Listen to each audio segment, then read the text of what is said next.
दोस्तों, मेरा नाम है कुमकुम बिनवाल। पूरी दुनिया में मैं दावे के साथ कह सकती हूँ, शायद ही किसी देश की मीडिया विदेश मामलों की इतनी बड़ी जानकार होगी जितनी हमारी देश की मीडिया है। हमारे देश के एंकर अपने देश के हालात छोड़कर विदेश में जाके टेसुए बहाते हैं, दहाड़े मार मार कर रोते हैं कि हाय कितनी तबाही मच गई फलाने देश में। हमारे देश के एंकर और रिपोर्टर दूसरे देशों में जाकर टैंकों के नीचे घुस के, लेट के, नाच के, कूद के, जैसे भी वो चाहे वो रिपोर्टिंग कर सकते हैं। क्योंकि आप जानते हैं युद्ध के नाम पर हमारे देश में पिछले कई सालों से किस तरह की रिपोर्टिंग हो रही है।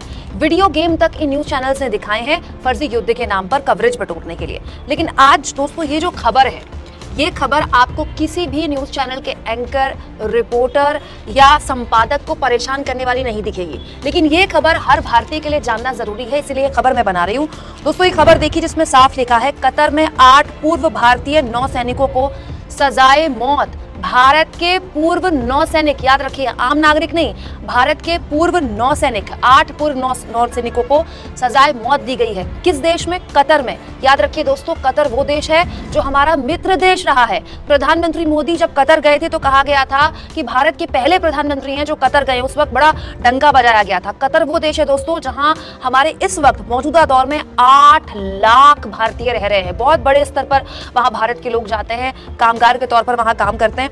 वहां से एक खबर आई है जो न केवल हमें परेशान करती है बल्कि कई सवाल भी उठाती है कि ये 8 पूर्व सैनिक कौन है और उन्हें क्यों सजाए मौत दी गई है। दोस्तों, इस पूरे मामले में विदेश मंत्रालय का भी बयान आया है। विदेश मंत्री एस जयशंकर ने कहा है कि मामला बहुत सेंसिटिव है, बहुत संवेदनशील है, वो इस मामले पर नजर बनाए हुए हैं। इसके अलावा अब जो जानकारी निकल कर आ रही है वो ये है कि 30 अगस्त 2022 को रात को इन सबको हिरासत में लिया गया। उसके बाद जो जानकारी मिली थी, कतर में नौसेना को ट्रेनिंग देने वाली एक प्राइवेट कंपनी के लिए सभी काम करते थे। इसके बाद इनका ट्रायल शुरू हुआ 29 मार्च को, उसी साल 2022 को, पिछले साल इनका ट्रायल शुरू हुआ।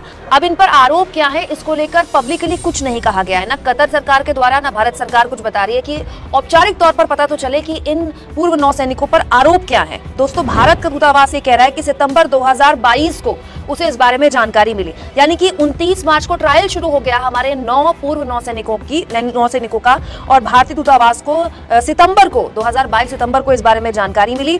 उसके बाद काउंसलर एक्सेस भी उनको दिया गया, यहां से मदद भी पहुंचाई गई। पहली काउंसलर एक्सेस 3 अक्टूबर को दी गई पिछले साल ही, और उसके बाद से अब तक लगातार सरकार की नजरों में ये मुद्दा था, यानी कि सरकार ये जानती थी कि 8 पूर्व सैनिकों पर ट्रायल चल रहा है। और उसके बाद अब जो खबर आई है वो हैरान करने वाली है, परेशान करने वाली है कि इन तमाम पूर्व सैनिकों को सजाए मौत दी गई है। दोस्तों, ये एक पूरा का पूरा मामला जीता जागता प्रमाण है कि विदेश नीति और विदेश मामलों को कितने हल्के और थोते तरीके से पिछले कई सालों में रखा गया है। प्रधानमंत्री मोदी को जो बाइडेन ने हाथ हिला दिए, जो बाइडेन ने प्रधानमंत्री मोदी के कंधे पर हाथ रख दिया, फलाने देश के प्रधानमंत्री मोदी के गले लग गए, मोदी की बात पर चुटकी बजा दी, मोदी ने ये कह दिया, इसी तरह की हेडलाइंस बनती है ना। मैं खुद मध्य प्रदेश के लगातार दौरे पर हूँ, आपको लगातार पब्लिक ओपिनियंस दिखा रही हूँ, जिसमें ज्यादातर लोग जो मोदी को पसंद करते हैं, मोदी सरकार को पसंद करते हैं, विदेश नीति को लेकर पसंद करते हैं। विदेश नीति को लेकर उनकी बातें क्या होती हैं? पीएम मोदी का डंका बज गया, भारत की इतनी पूछ पहले कभी नहीं रही। ज्यादातर लोग यही बोलते हैं, भारत की इतनी पूछ पहले कभी नहीं रही। तो फिर ये क्या है दोस्तों?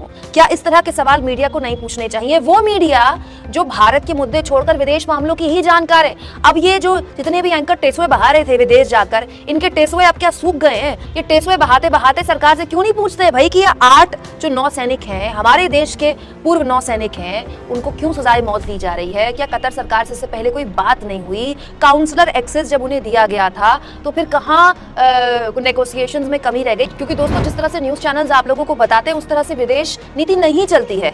अगर काउंसलर एक्सेस दिया गया था तो फिर नेगोशिएशंस क्या नहीं हुई थी? और बड़ा सवाल ये है कि इजराइल को लेकर या यूक्रेन और रूस के युद्ध को लेकर जितने ये न्यूज चैनल वाले एग्रेसिव हैं, उससे आधे एग्रेसिव होकर भी इन न्यूज चैनल वालों की हिम्मत है कि वो भारत सरकार से पूछे कि आखिर हमारे पूर्व नौसैनिकों के साथ ये कैसे हो गया।